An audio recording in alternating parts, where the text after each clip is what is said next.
नमस्कार दोस्तों। आज का मेरा ये टॉपिक बहुत ही अच्छा टॉपिक है, बहुत ही सुंदर टॉपिक है।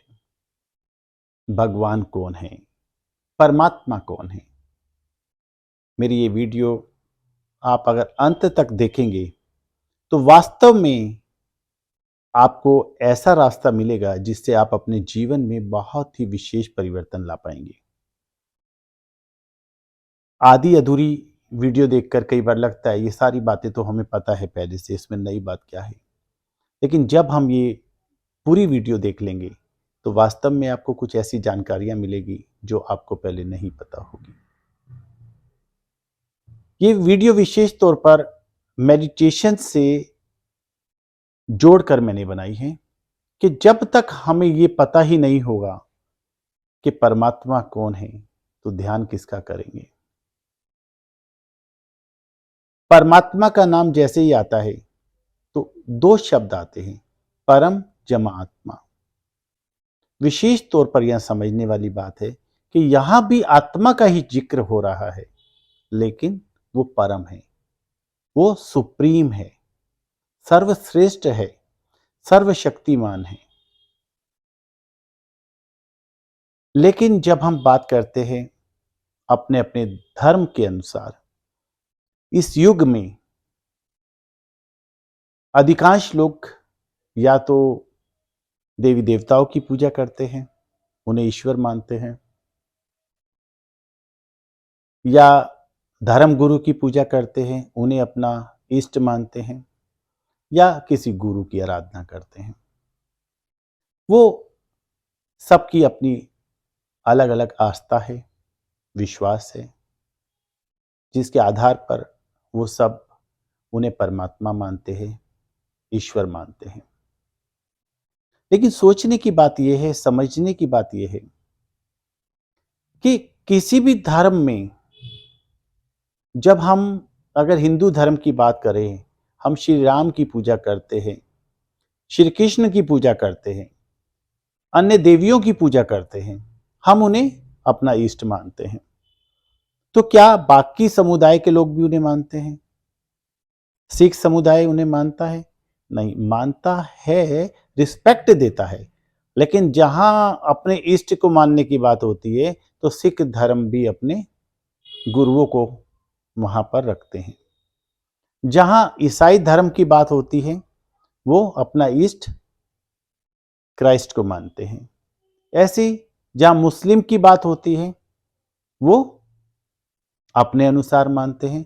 तो किसी भी धर्म की मान्यता प्रत्येक धर्म पर तो लागू नहीं होती और ना ही कोई मानता है।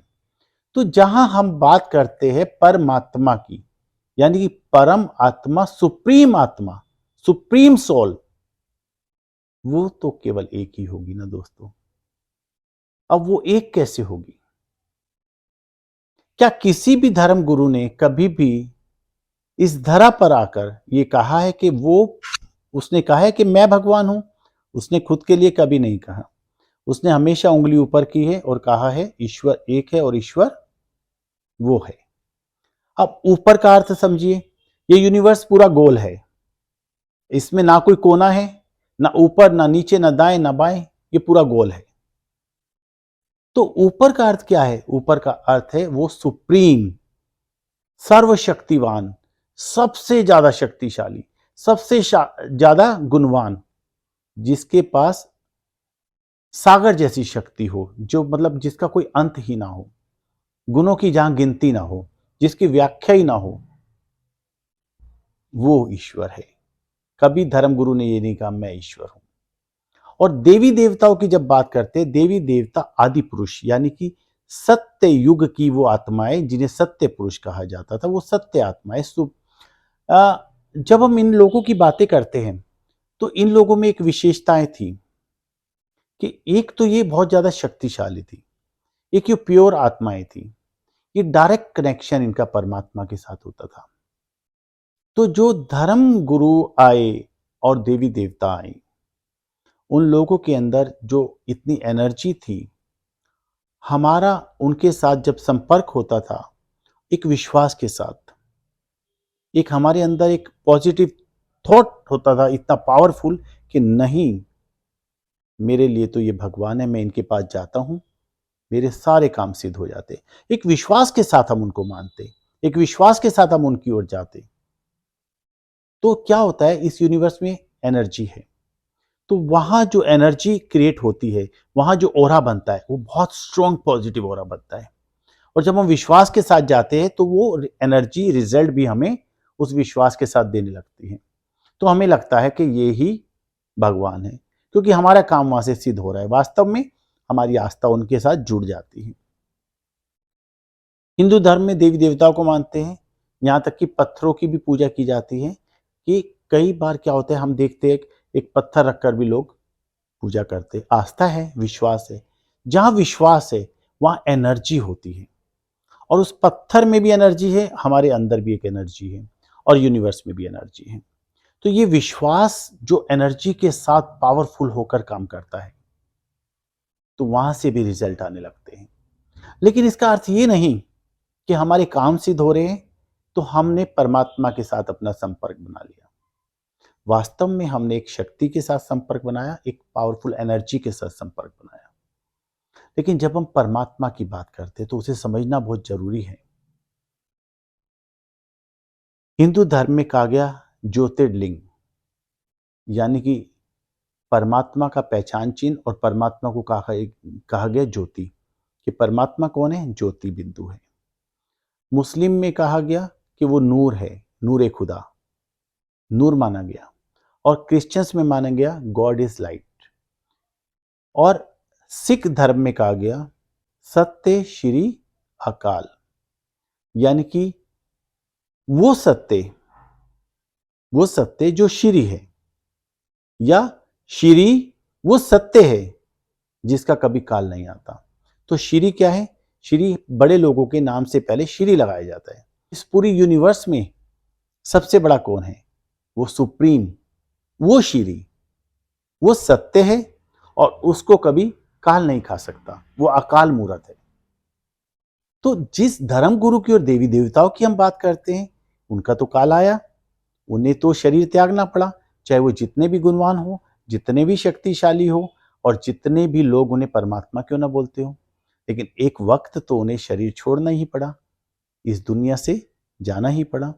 तो हम बात कर रहे हैं सुप्रीम की, तो उसका कभी काल नहीं आता, वो अकाल मूर्त है, वो जन्म मरण में नहीं आता, उसकी कभी मृत्यु नहीं होती। अब जिस प्रकार हमारे शरीर के अंदर एक एनर्जी है, हम जानते भी हैं और मानते भी हैं कि इस शरीर को चलाने वाली एक शक्ति है, वो शक्ति शरीर से अलग होती है तो ये शरीर कुछ हरकत नहीं कर सकता। लेकिन क्या हम उसे देख पाते हैं, नहीं देख पाते। लेकिन फिर भी ये तो मानते हैं ना कि कोई एनर्जी है जो इसे चला रही है, जिसे हम आत्मा के नाम से जानते हैं।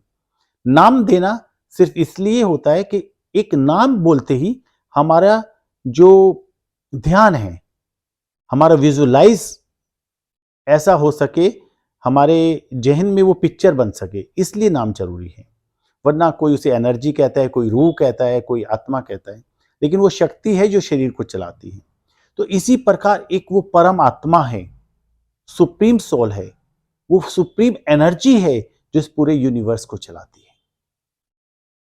हम अक्सर ये कह देते हैं कि परमात्मा कण कण में है, कह देते हैं, क्योंकि जैसा सुना और वैसा हमने महसूस किया और बोला। लेकिन एक प्रैक्टिकल चीज हम देखें तो क्या यह संभव है कि एक आत्मा अनेक जगहों पर एक साथ हो। एक पावर हाउस है जहां से हर घर में, हर फैक्ट्री में, हर दुकान में, हर गली में, हर मोहल्ले में बिजली की सप्लाई हो रही है। लेकिन पावर हाउस तो वहीं पे बैठा है ना, वहां से उसकी एनर्जी की सप्लाई हो रही है। पावर हाउस सबके अंदर नहीं गया, सबके घरों में उठकर नहीं गया। तो इसी प्रकार वो सुप्रीम सोल जो है वो तो अपने स्थान पर ही है, जो उसका परम धाम है, यानी कि सबसे श्रेष्ठ धाम, जो उसका धाम है वो वहीं बैठकर इस पूरे यूनिवर्स को चला रहा है। तो वहां से जो उसकी एनर्जी है, पावर है, वो बेशक कण कण में है, नो डाउट, वो कण कण में है उसका फ्लो। तो इसलिए हम कहते हैं परमात्मा कण कण में। लेकिन कण कण में केवल एनर्जी है, वो कौन सी एनर्जी, जो सुप्रीम सोल के द्वारा भेजी जा रही है। अगर मेरे अंदर कोई आत्मा है, शक्ति है, और मैं कहूं कि मेरे अंदर की आत्मा को 20 लोगों में बांट दो, संभव है? सोच कर देखो, पॉसिबल है? आप कहोगे कैसी बात कर रहे हैं, एक आत्मा तो एक ही शरीर को चला सकती है, एक ही शरीर में रह सकती है, इस शरीर से निकलकर दूसरे शरीर में जा सकती है, ओके, लेकिन इस शरीर में रहते रहते क्या 10 शरीर में जा सकती है? नहीं संभव। तो इसी प्रकार परमात्मा जहां पर है, वो आत्मा वो एक ही जगह रह सकती है, उनकी शक्तियों की वाइब्रेशंस पूरे यूनिवर्स में फैल सकती है। जिस प्रकार पावर हाउस है, जहां बिजली बनती है, जहां से बिजली की सप्लाई होती है, तो वो पूरी दुनिया में जा सकती है, लेकिन पावर हाउस तो उठकर नहीं जाएगा ना। तो ठीक इसी प्रकार परमात्मा एक है, हर धर्म गुरु ने कहा एक है, हर धर्म के अनुसार वो लाइट है, ज्योति है, बिंदु है, प्रकाश है, यानी कि वो एक एनर्जी है। जैसे इस शरीर के अंदर एनर्जी है, ऐसे ही इस यूनिवर्स को चलाने वाली एक एनर्जी है। जब हम सुप्रीम की बात करते हैं तो वो ही परमात्मा है। हम धर्म गुरु के साथ जुड़े, गुरुओं के साथ जुड़े, देवी देवताओं के साथ जुड़े, वहां से भी हमारी इच्छाओं की पूर्ति हुई, क्योंकि वहां हमने एक ऐसा ऑरा क्रिएट कर दिया, एक पॉजिटिव थॉट के साथ वहां पर हम लोग जाते हैं, लाखों लाखों लोग जाते हैं, और इस मन के साथ, इस इच्छा के साथ जाते हैं, इस पावरफुल थॉट के साथ जाते हैं कि वहां जाकर मेरी मनोकामना पूर्ण होगी। क्योंकि यूनिवर्स है ना, यूनिवर्स के अंदर एनर्जी है, उस पावरफुल एनर्जी को ले जाकर हम वहां पर इकट्ठा करते हैं, और वहां से उसी टाइप के रिजल्ट हम लोगों को मिलते हैं। क्योंकि एक तो वो जो तस्वीर है, मूर्ति है, जो स्थान है, ऑलरेडी उस पावरफुल एनर्जी का है, जो देवी देवता कहें या सत्य पुरुष कहें, सत्य आत्माएं कहें या धर्म गुरु कहें, जिनके अंदर वास्तव में बहुत ज्यादा एनर्जी थी, सात्विकता थी, परमात्मा के साथ जुड़ाव था, और उस जगह पर हम एक बहुत पॉजिटिव एनर्जी के साथ जाते हैं तो रिजल्ट मिलता है, स्वाभाविक है, मिलेगा। लेकिन अगर यही चीज हम परमात्मा के साथ, उस सुप्रीम सोल के साथ जुड़ जाएं, जिसके साथ वो देवी देवता जुड़े थे या धर्म गुरु जुड़े थे, तो उन्होंने कितना ऊंचा स्थान पाया, कितनी अपने अंदर उन्होंने एनर्जी को पावरफुल पाया। तो सोचो, क्या हमें नहीं मिलेगा? हमें भी मिलेगा, लेकिन उस विश्वास के साथ उस एनर्जी को जानना होगा, उस एनर्जी के साथ जुड़ना होगा। वो ज्योति बिंदु है। अब आप कहेंगे उस बिंदु को कैसे जाने जी, बिंदु कहाँ दिखेगा जब वो आंखों से दिखता ही नहीं। तो एक विजुअलाइज होता है, केवल एक एनर्जी का फ्लो हमें देखना होता है कि एक एनर्जी है जो ऊपर से आ रही है, और वो परमात्मा है, और मुझ आत्मा के साथ उसका संपर्क हो रहा है। देखिए, जब विश्वास के साथ हम चाहेंगे, ये तो हम मानते हैं ना कि इस यूनिवर्स को कोई चला रहा है और वो सुप्रीम है, तो उस सुप्रीम के साथ हम जुड़ेंगे तो वही परमात्मा इस आत्मा को कहीं से कहीं पहुंचा देगा। जिस प्रकार शरीर का भी तो पिता होता है ना, शरीर का पिता दिखने में कैसा होगा? शरीर के जैसा होगा। तो इसी प्रकार परमात्मा जो है वो आत्मा का पिता है। तो आत्मा कैसी है? आत्मा लाइट रूप है, एनर्जी है, तो उसका पिता भी तो वैसा ही दिखेगा, वैसा ही होगा। ये गुण जो शक्तियां होती शरीर में नहीं होती, आत्मा की होती हैं। इसी प्रकार उस परमात्मा की जो शक्तियां और गुण हैं, इस आत्मा की शक्ति और गुणों के साथ मिलते हैं तो मेडिटेशन काम करता है। तो दोस्तों, मैंने बड़े साधारण शब्दों में बताया कि परमात्मा, हम अपनी आस्था अनुसार हम जिसको भी मानते रहें, लेकिन वो सुप्रीम तो एक ही है। एक बार उसके साथ अगर अपने आप को कनेक्ट करेंगे तो वास्तव में अद्भुत रिजल्ट मिलेंगे। तो नमस्कार दोस्तों, मेरा ये वीडियो आपको अच्छा लगे तो आगे भेजना ना भूलिएगा। ये थोड़ा सा लंबा जरूर है, लेकिन जो भी इसको पूरा देखेगा उसे काफ़ी कुछ समझ में आएगा और सीखने को मिलेगा। धन्यवाद, शुक्रिया, नमस्कार, ओम शांति।